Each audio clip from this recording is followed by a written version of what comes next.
Hi, everyone. I'm Dr. Meredith Bevan, a pharmacist with a fascination for true crime, and I'm here with my wife and co-host, Andy. Today, we're diving into the world of medications, the ones that can heal or turn deadly. So sit back, relax, listen, and learn. This is The Medicine Murders.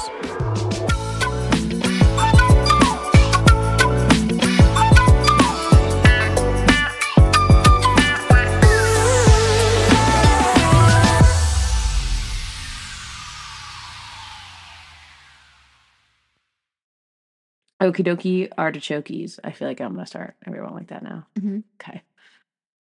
Welcome back to episode 8 of The Medicine Murders. It's been a minute. Yeah. We took a little break, went on vacation to Mexico. It was very nice. It was very nice. But then we immediately got sick. Of course. Each of us, and then my whole family. Yep. So we came back a little later than we should have. But here we are, back again, back in action. Excited. Every Monday. Hopefully, we'll try every Monday and record every Sunday. I was like, dang, let's be realistic. No, we're going to be realistic. You were it's like, going to be every Monday. Every Monday. No. Well, it's not my fault. Right. I didn't predict a sickness, but we're in Christmas and the holidays. We started at a poor time. Yeah. We started immediately in December with all the holidays. Mm-hmm. But that's okay, because now we're back. Yep. Did you want to talk about vacation? Oh my gosh. Yeah, it was awesome. We went on a cruise, and it had a few stops. Went to Roatan, Honduras. That's fun. Costa Maya and Cozumel. So Even though we didn't get off the boat in Costa Maya because we were sunburnt. Yeah. But that's okay. Well, yeah. Sunburnt and kind of hungover. Oh, yeah, you were hungover. Yeah. But what else are you gonna do on vacation, man? I had a great time. We had free drinks. It was awesome. Yeah, free drinks, private beach. I was all about it. Mm-hmm. And then we got home 10 days later, and we were sick, and we are still a little sick. We're not sick now. We're just kind of in that like sinus stage. We're like everything's stuck. We have the same thing every human being on planet Earth has, which is a 1-month cough. So hopefully it'll go away. Mm-hmm. We've just resorted to wearing masks. At work and wherever we go, where there might be sick people, because also we don't want to get people sick. So right, we're back to masks, which I'm okay with. I have light blue eyes, so I like wearing masks because it really makes my eyes pop. So I'm all about that. Actually, one of my first compliments to you was that you pulled off the mask better really than well. I had seen so far. Yeah, I look very good in masks, so I don't mind wearing a mask. It makes my eyes jump out. So I'm cool about it. I don't mind wearing a mask, and I feel like but I would do it anyway. Yeah. Well, your job requires a mask no matter what, because it's a little weird. I think it's better to wear a mask at work at least, but yeah, yeah, so we see a lot of people. Yeah. But I'm all about it. I don't want to get people sick. I don't want to get sickness from other people. Mm-hmm. But now we're back. So episode 8, we made it to episode 8, and we're on the road to episode million. And so today is an interesting one, Miss Andy. Miss Andy. Oh, I like that. I'm gonna do it a little bit different. Mm-hmm. So I'm gonna teach you before the story, and then I'm gonna teach you after the story. Okay, a little sandwich action. A little sandwich. I like it. Teaching, murder, teaching. Okay. Because I think before we start teaching, I need to teach you about the brain a little bit. Okay. Because I think some of these episodes, the teaching part, I feel like we need more context. Correct. Yeah. So I'm going to teach you about the brain and the neurotransmitters in the brain. Mm-hmm. And then we're going to talk about our murder and the medicine involved. Mm-hmm. And then we're going to talk about the medications related to that medicine that's involved in this murder. Okay. So we're going to start there. Does that sound cool? Yeah. So we'll see how it goes. And if you hate it, I'll start over and we'll record this whole thing over again. No, not going to happen. Cool. Awesome. So the human brain. It's an intricate network of chemical and electrical signals, as you probably know and everyone knows. It's a finely tuned system that governs thought, emotion, and behavior. It regulates our decisions, our reactions, and our very sense of self. When this delicate balance is altered, whether by illness, injury, or something external, the effects can be profound and unpredictable. So, for decades, scientists had worked to understand the relationship between brain chemistry and behavior, leading to the development of drugs designed to treat conditions such as depression, anxiety, and other mental health disorders. These drugs are intended to restore stability, offering relief to millions of individuals. However, in some cases, their effects can be unpredictable. Rather than healing, they may introduce new risks, unintended consequences that can have devastating results. So today we examine a case that challenged the medical and legal understanding of psychiatric medication. A case in which a jury concluded that a prescription drug played a direct role in an act of murder. To fully grasp the implications, we're first going to explore the biological forces that drive human thought and emotion. So, understanding the science behind these medications is crucial to understanding how, in rare but significant cases, they may lead to unexpected and dangerous outcomes. So, we're going to start with the brain. Okay. So, every second, the brain is engaged in an intricate process of communication, transmitting thoughts, emotions, and memories through a network of neurons. So, these signals are not transmitted in isolation, they rely on neurotransmitters, chemical messengers that bridge the gap between brain cells, ensuring that information flows efficiently. These neurotransmitters regulate everything from mood and motivation to the stress response and to impulse control. So these are the neurotransmitters we're going to discuss today. If I say neurotransmitter, what are you thinking already? I'm thinking little doodads that are communicating between us, each brain cells. Yeah, so name one. Oh, like a specific one? Yeah. Couldn't. None? No. Okay. So when I say them, you're going to know them. Okay. Okay, ready? So we're going to start with probably the most famous one, serotonin. Okay. Yeah. So often called the happiness chemical, serotonin plays a vital role in mood regulation, impulse control, and emotional stability. So low levels are associated with depression, anxiety, and increased aggression. Your second one will be dopamine, which is responsible for motivation, pleasure, and it's the brain's reward system. An imbalance can lead to conditions such as addiction, paranoia, or conversely, apathy and depression. And the third is norepinephrine, which functions like the brain's adrenaline, helping regulate attention, alertness, and stress responses. Dysregulation can contribute to anxiety or chronic fatigue. And then these two go together, GABA and glutamate. These neurotransmitters work in opposition. So GABA has a calming effect, reducing excessive neural activity, while glutamate excites and stimulates brain function. An imbalance between the two can lead to disorders such as anxiety, mood instability, and cognitive. But there are set different medications that you would use, and usually together, that work on all four. So it's rare that you're just focusing on one. Got it. Like, yeah, you might take one antidepressant, but I mean, who in the world takes one antidepressant? Yeah. Not to throw you out here, but how many do you take? Well, I take. Which ones do I take? I take You take Zoloft, Zoloft, Wellbutrin, and Wellbutrin, and then some Seroquel sometimes yeah. for sleep. So it's rarely a one thing fits all. So yes, these four are usually used together in order to fix whatever's wrong. That's the issue with mental health, especially with prescribing medications. You are trying a dozen different things to find the right combination, right? Which makes it very hard for patients to kind of hang in there. So after you've been working on it for 5 or 6 years and you still haven't found the right combo, it seems impossible. But once you do find the right combo, you're on it for 40 years of your life. Actually, I do lie. My mother is on one medicine, and it's the lowest dose of this medicine. And somehow she's only done one medicine for the last 30 years, and it's worked. My mother's the same way. So it is possible. Yeah. But it's rare. So usually you're using, especially if you are diagnosed in childhood, as you get older, your medications need to change. Just as because your body's changing. Right. But it's what makes mental health so tough. You have to kind of find that combination. ADHD is its own subsection of mental health, right, as well as anxiety, depression. But yes, you would focus on any of those four neurotransmitters. Specifically today, we're going to focus on serotonin.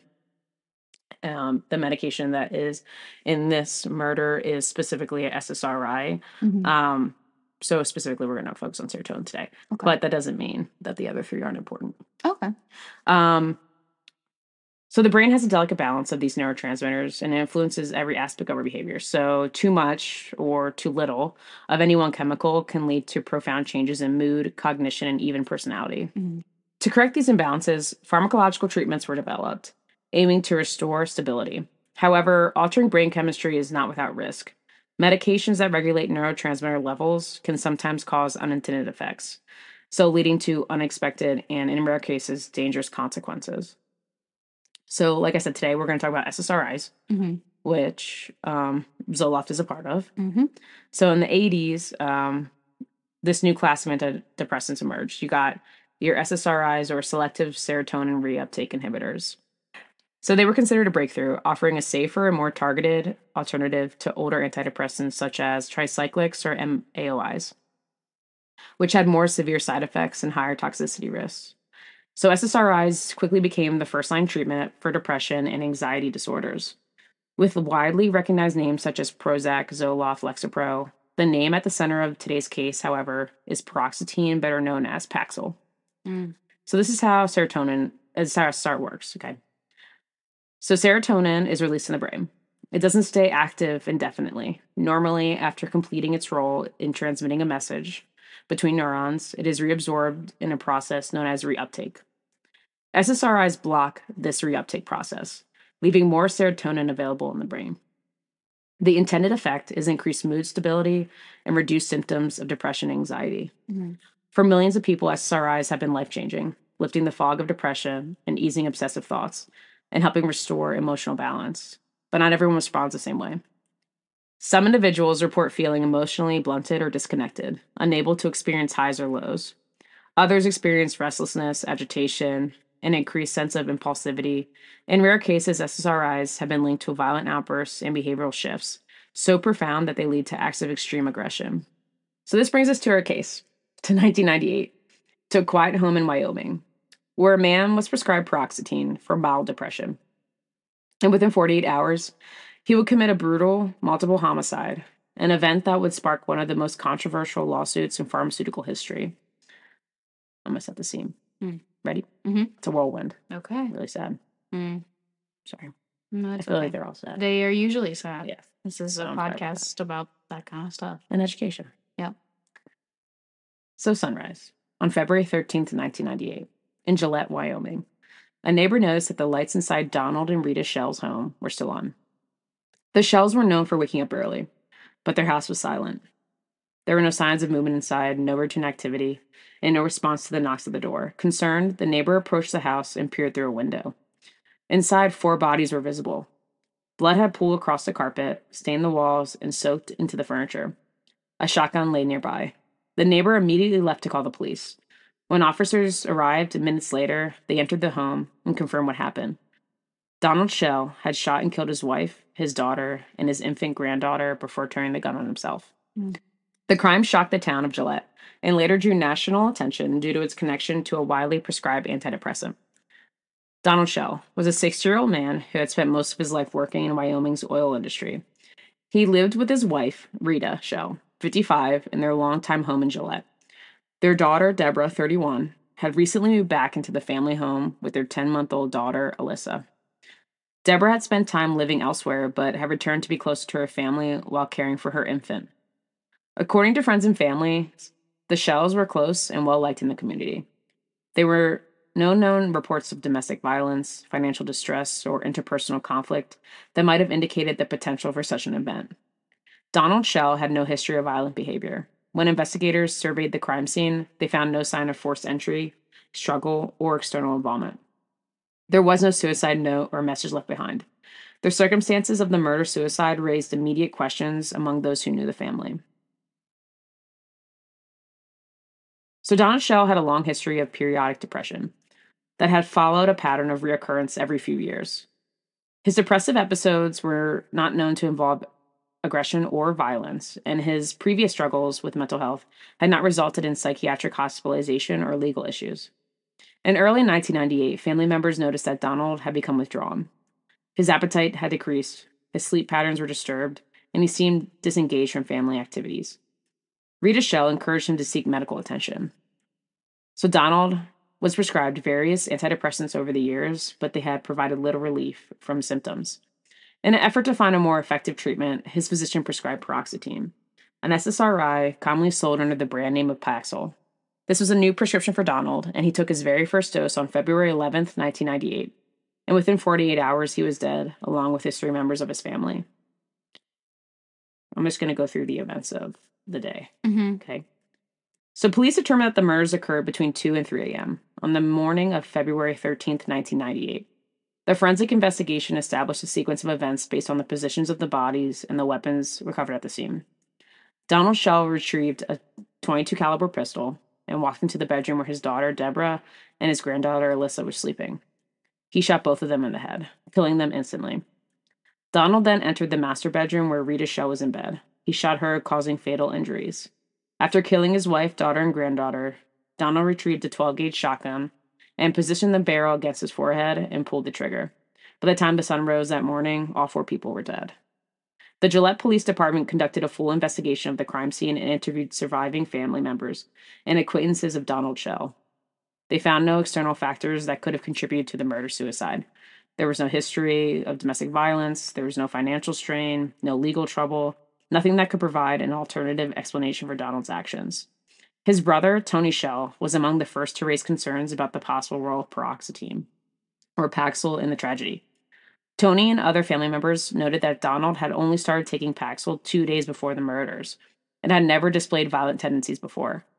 This led the family to question whether the medication had played a role in altering Donald's mental state, triggering a sudden and uncharacteristic act of violence. The family then launched a lawsuit against GlaxoSmithKline, which is the pharmaceutical company that created Paxil. Okay. So in 2001, the Schell family filed a wrongful death lawsuit against GSK, or GlaxoSmithKline, the manufacturer of Paxil. They alleged that the drug had caused Donald's sudden and extreme behavioral change, leading to a murder-suicide. The legal case argued 3 things. GSK was aware of the risks of violent behavior associated with Paxil but failed to provide adequate warnings. Paxil had altered Donald Schell's mental state, leading to an uncharacteristic act of extreme violence. And 3, Donald Schell was not predisposed to aggression, and the only significant change in his life before the murders was his new prescription. GSK denied that Paxil played any role in the killings, stating that there was no conclusive evidence linking SSRIs to homicide, and arguing that Donald's underlying depression was the cause of his actions. However, the court heard testimony from medical experts who had reviewed reports of rare cases where SSRIs appeared to cause increased agitation, impulsivity, and aggression in certain individuals. After weeks of legal proceedings, the jury ruled against GSK. The verdict found that 1, Paxil was 80% responsible for the murders. Very specific. Yeah. I don't know where they came up with I was 80%. like, interesting. Okay. Got it. But Paxil, 80% responsible for the murders. GSK had failed to properly warn doctors and patients about the potential risk of violent behavior. And 3, the Schell family was then awarded $6.4 million in damages. This case marked the first time a pharmaceutical company was held legally responsible for murder-suicide linked to an antidepressant. Following this case and other cases involving SSRIs and violence, the FDA issued a black box warning on all SSRI antidepressants in 2004. The warning stated that these drugs could increase the risk of suicidal thoughts and behaviors in children, adolescents, and young adults. However, the warning does not mention homicidal behavior, and pharmaceutical companies maintain that there is no definitive link between SSRIs and acts of violence. Some experts argue that increased impulsivity and agitation caused by SSRIs could, in very rare cases, lead to violent behavior. Others insist that untreated mental illness, not the medication itself, is responsible for such acts. To this day, the question remains, did Paxil cause Donald Schell to murder his family, or was his underlying depression the true cause of the tragedy? The Schell case raised serious questions about how psychiatric medications affect behavior. While millions of people have taken SSRIs without issue, cases like this suggest that for some individuals, these medications may produce unintended and catastrophic effects. So the Donald Schell case wasn't the only time SSRIs were linked to violent behavior. In 2001, a man in the UK killed his wife just days after starting Paxil. His defense claimed the drug made him do it. 2013, a Canadian teenager stabbed a friend to death while on a SSRI. His lawyer argued the drug triggered violent behavior. Some researchers have suggested that increased impulsivity and agitation from SSRI could contribute to this. So, can an antidepressant actually make someone commit murder? Pharmaceutical companies say no, some doctors say maybe, and others believe it is an extremely rare but real risk. So be careful when you start this medication. If you have questions or if you ever feel suicidal, always call a suicide hotline. Or speak to your pharmacist or speak to somebody near you. Walk into your local hospital, whatever you need Anything, to do. yeah. There's no shame in getting help. It's super important. Absolutely. But SSRIs have saved millions of lives. And of course, it's positive over negatives. Yeah. It's worth a try. And then I will say this, if one medicine doesn't work for you, there's about 800 more that we can try. So just keep trying. It may take years, but you'll get there. Yeah. Now this is my favorite part. Okay. We already kind of did talk nerdy. This whole thing I feel like has been a talk nerdy. A lot of this has been talk nerdy. Yeah. Which I'm enjoying. That's fine. Yeah. I hope you're learning something. I am. Real serious on this one. Well, I like this one because I feel like, at least for me personally, I can relate a little more, so I understand the topic a bit better. But yeah, I do like this version. You like the introducing it before? Yeah, okay. I like the sandwich method. Okay, I'll try the sandwich method next time. That's what I'm going to TM. Sandwich method TM. I think there's plenty of sandwich methods. No, this is the only one. It's the first podcast sandwich method. Okay. So we're going to talk, now that we covered the Paroxetine murders and the infamous legal battle that followed, we're going to kind of take a dive into the science behind SSRIs. This is a medicine that millions take every day, including you and my mother and my brother and almost every single person and I know. My mother. And your mother and your family.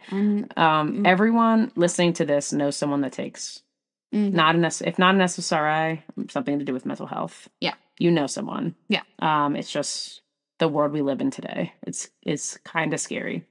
So we need help with it. Talk therapy is not enough. Medication hopefully is. And if medicine's not enough, do both together. And just make it through. So, SSRIs.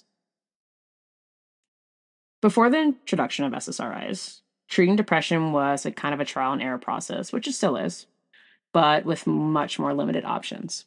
In the mid-20th century, doctors relied on two major classes of antidepressants. MAOIs, effective but highly dangerous when combined with certain foods or medications, or TCAs, tricyclic antidepressants, helpful for many patients but associated with severe side effects and high risk of overdose. In the 70s and 80s, researchers discovered that serotonin, one of the brain's key neurotransmitters, plays a significant role in mood regulation. This led to the development of a new class of antidepressants, ones that specifically targeted serotonin levels while minimizing effects on other brain chemicals. The first SSRI hit the market in 1987. What do you think that was? The first one? If I had to guess, I feel like Prozac. Yeah, you did it. Wow. Okay. Nice. Yeah, fluoxetine or brand name Prozac. So let's kind of go on how this works. Ready? So the role of serotonin. Serotonin is a neurotransmitter, meaning it acts as a chemical messenger in the brain. It plays a critical role in mood regulation, impulse control, sleep, and appetite. However, in people with depression and anxiety disorders, serotonin levels may be too low, leading to mood instability, increased stress, and intrusive negative thoughts. So you have the second step, which is reuptake process. Once serotonin has carried its message between neurons, it is reabsorbed by the brain in a process called reuptake. Think of it like a sponge. Yeah. That's kind of lame. Well, you already said this in the first one. Oh, true. Yeah. I said sponge. No, but you said all this about reuptake. Oh, yeah, I'm just Yeah. Yeah. So neuron A releases serotonin to the synapse, which is like the gap between the cells. Then neuron B absorbs the necessary amount of serotonin that it needs for whatever action. And then neuron A soaks it back up, whatever remained in the synapse. So this process ensures that serotonin doesn't linger indefinitely. But in people with depression, it may be too quickly, leaving too little serotonin. So SSRIs work by blocking that process. meaning more serotonin stays active in the brain for longer. I have a question. This might be a dumb question. No such thing. And there are. No, but, that's my I'll be in the pharmacy and I say there's no such thing as a dumb question. Yeah. Well, so is there a limited amount of serotonin that your body makes?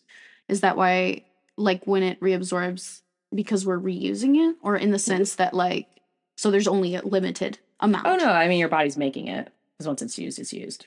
Okay. Got it. So it's it's making more. Yeah, so, like, once it's used for its purpose. Right. Okay. Got it. It's only when it's lingering and not being used by either end that it gets reabsorbed. Does that make sense? So either goes forward, gets used, or stays back and gets used another time. So I guess I'm curious because, like, if you say it gets absorbed and then the rest of it gets reabsorbed, so if there's just some lingering around, what's it doing? Nothing. So how does it's sitting? It's floating in between the synapses. What? So how does that help? So you have receptor A and you have receptor B. Right. So A lets go of the serotonin, right, and it's floating around the synapse and going to receptor B. But it needs time to do that. So in order for the serotonin molecule, whatever, to find the receptor, it needs time to do that, right? So it doesn't have indefinite time to find its receptor. If it doesn't find its receptor and do its act, it gets reabsorbed again. Okay. So what SSRIs do, it gives serotonin more time to attach to a receptor. Got it. So it's like, the more of something you have, the more chance you're going to give it to connect. Okay. So it's not making more. It's giving the ones that's already there a chance to do its job. Okay. Yeah. So it's theorized that it doesn't spend enough time in the synapse to get the job done. It just gets reabsorbed and the other receptors never have a serotonin attached to it, essentially. Okay. I hope I explained that. Yes. Okay. Yeah. So more serotonin, in theory, better mood. Right. But not all SSRIs are identical. So while they increase serotonin levels, they differ in their chemical structures and how long they stay in the body and their side effect profiles. So we're going to talk about just the most commonly prescribed SSRIs. Okay. We're going to start with Prozac, or fluoxetine, the first SSRI, often used for depression, anxiety, and obsessive compulsive disorder. It has a long half-life, meaning it stays in the body much longer than other SSRIs. Then you have sertraline or Zoloft, one of the most widely prescribed SSRIs, known for treating depression, PTSD, panic disorder, and social anxiety disorder. Then you have Paroxetine, or Paxil, the SSRI at the center of this murder case. And Paxil is known for strong withdrawal effects and has been linked to agitation and aggression in rare cases. Then you have escitalopram, or Lexapro, a newer SSRI often praised for having fewer side effects and being well tolerated. Then you have citalopram, or Celexa. It's similar to Lexapro, but with a slightly different chemical composition. It is commonly used to treat major depressive disorder and generalized anxiety disorder. Then you have fluvoxamine, or Luvox, which is primarily described for OCD rather than depression.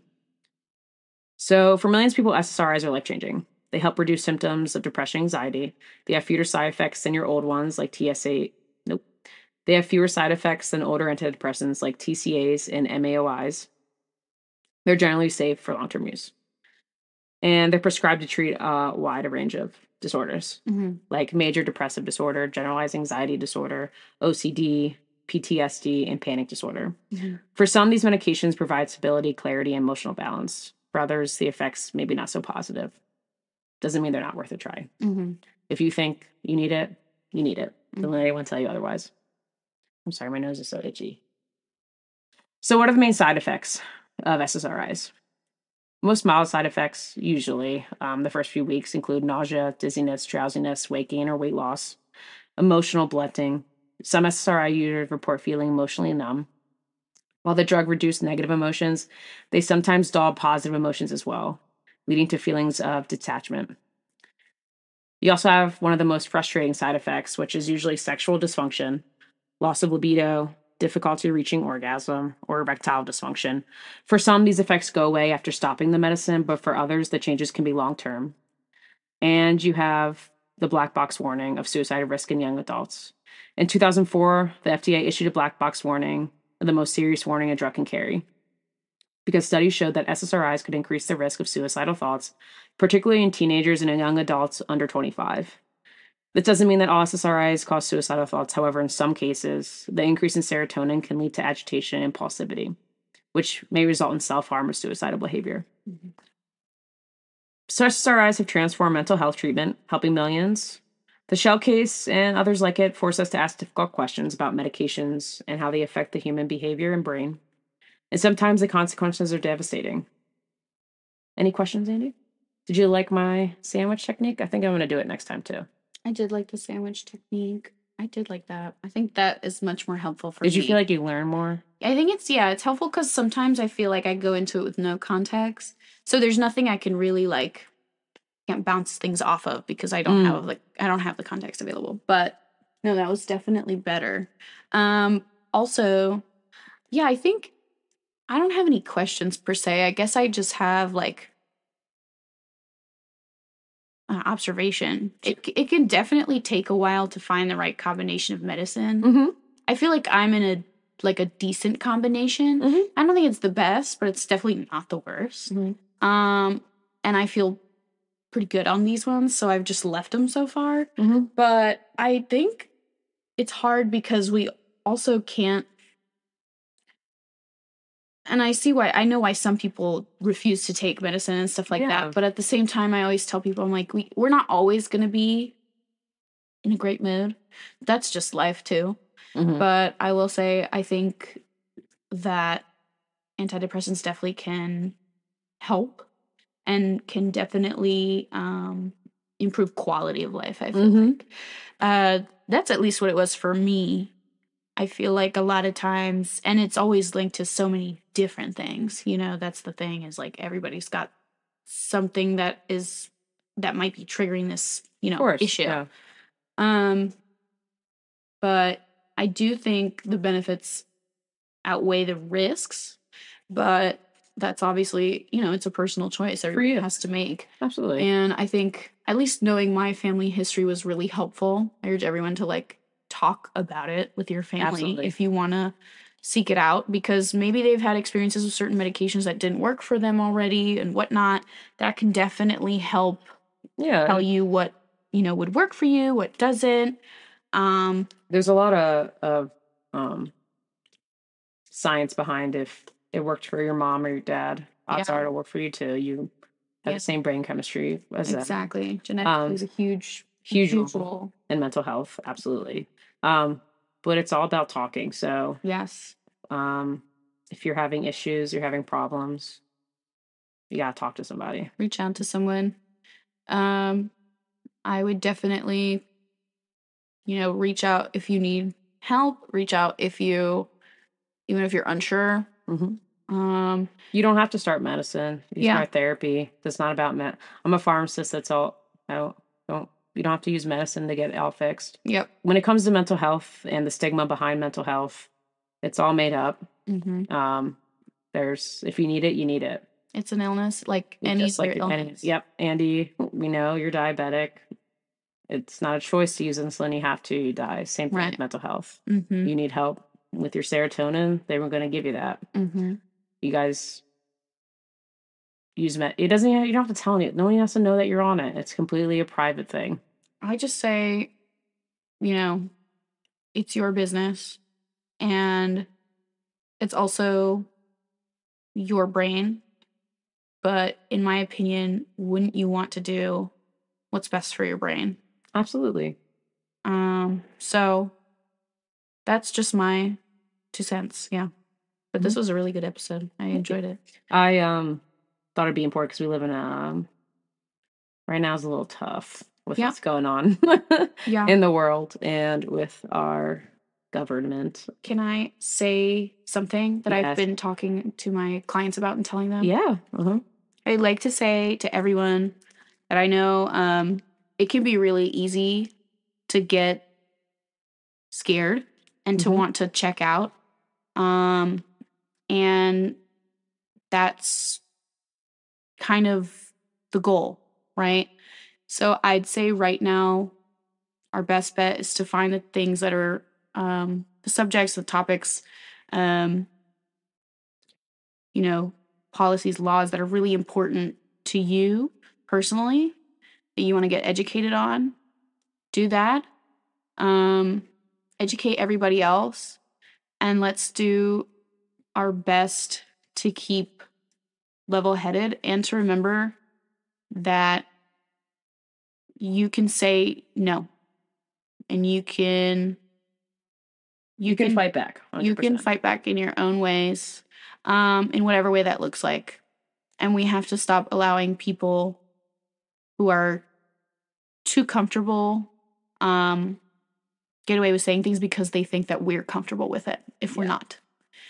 So even if it's as simple as you're in a group of friends and someone says something weird, you can just simply say, that was a weird thing to say. It doesn't have to be a fight. It doesn't have to be a huge thing.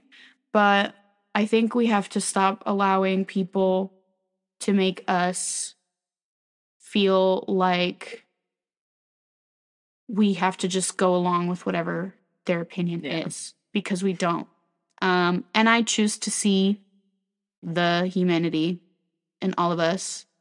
And I think America can only be as great as its people. So I think that we should all try and be there for one another, and community is going to be really, really important going forward from now on. Yeah. So just keep building your community, and that's really all I have to say on that matter. Yeah, no matter who you are, how you voted, or whatever. Yeah. If you're unhappy with how this is going, now is the time to change. Yeah. But it could just be in your community. It doesn't have to be a big change. We're not saying go out there and fight, especially if you can't. If you can't, it's not that big of a deal. Fight online if you want to, or just fight in your house, whatever. But you got to stand up for yourself. Yeah. But if that's not safe, of course, don't do anything that's unsafe. Yeah. But regardless, mental health is important, especially right now. So talk to everyone. I'll talk to you if you guys come into my pharmacy. I talk to everyone for hours. It's my whole life. I'm everyone's therapist / pharmacist. I'm everyone's therapist / whacker. So everyone, I hope this brought you some joy and some education. And if it has, we have a new episode next week. Follow us on YouTube, which is blowing up. I do not know why. If you follow us on YouTube already, I appreciate that. Love that. Once again, I'm 32 and I have no idea what I'm doing. I don't know why YouTube's becoming a thing. I don't understand it. Wherever you follow us, Apple, Spotify, Amazon, iHeartRadio. I don't know. This thing's on Podbean. Podbean. God bless Podbean. They've done everything for me. I love Podbean with my whole soul. Reaching out to you, Dad. Yeah. Your dad's our one follower on Podbean. But yeah, so wherever you follow us, we're gonna come out with an episode every week. Hopefully every Monday. I promise we'll try our best. Early in the week. Yeah. It will be once a week from now on. If I have to record 8 episodes in one sitting, I will. I don't care. But I have to find the time to do it, but work is tough. Yep.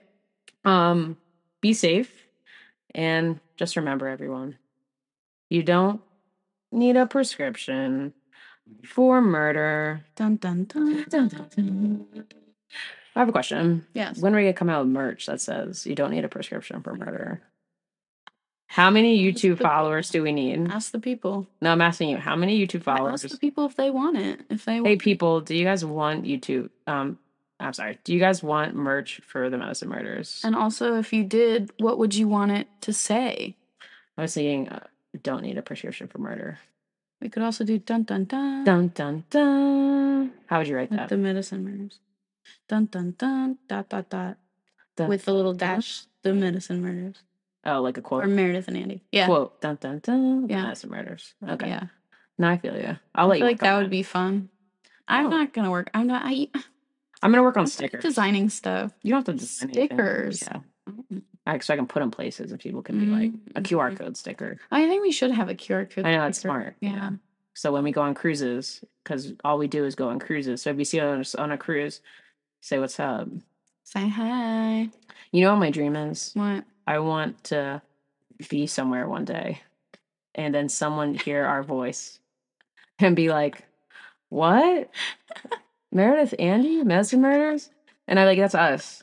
I know you heard our voice from a grocery all over, but that is us. Why are you laughing? Because you know it's gonna happen one day. Yeah, I hope. I mean, you know what? For your sake, I really hope it does. That's my nightmare. All my I don't want technicians. people. I'll tell you to run away. You can run away. So I'd be like, Andy's not here. You can go up to Meredith. She's the blonde. I'll tell Andy to go off. Please don't. My technicians make fun of me, and they're like, what if someone comes up for you for a photo because you're really awkward? And I was like, it'll just be the most awkward photo they've ever taken. That's true. But I don't know if anybody knows this, but Meredith, and I'm saying this with love. Yeah. But she smiles like a third grader in photos. You know how little kids do that smile? I'm not very good at taking. She does that. So if you're okay with a photo like that, I'll take it for you guys. I think we're getting ahead of the ball here, but we're gonna look back at like episode 100 and be like, I got my first photo. No, and at that point, we'll be like, everybody send all the photos you've taken. At episode 100, you think we're gonna take off? Probably a few. We'll have a few by then. So I'm convinced. Everybody send them in so we can post them on Instagram. I'm convinced My Favorite Murder listens to all our episodes. I hope they do. No, I know them. Yeah, they do. I love them so much. I know it. You know, they're so cool. I listen to all theirs, so I think it's only fair. if you guys hear that? If you're a follower and you want to be like, Karen, Georgia, do you hear that? They're not listening. No. Sorry, honey. One day they will. Sorry, honey. I believe in us. I think one day we'll be like, we love you. Or you think Peyton and Gary are listening to us? That'd be cool too. Nah, they're cool. They're too cool too. I don't know. They're like real cool. I mean, my dream is just like Kate Winkler, Dawson, and Paul Holes. No, I love them. Paul Holes will never listen to our podcast. So cool. No, he's so cool. He's such a silver fox. I love him. I know you're up with it. Paul Holes, if you're listening, I love you. Phoebe Judge, if you're listening, I'm actually now you're just calling out all podcasters. No, I actually do love Phoebe Judge. Yeah.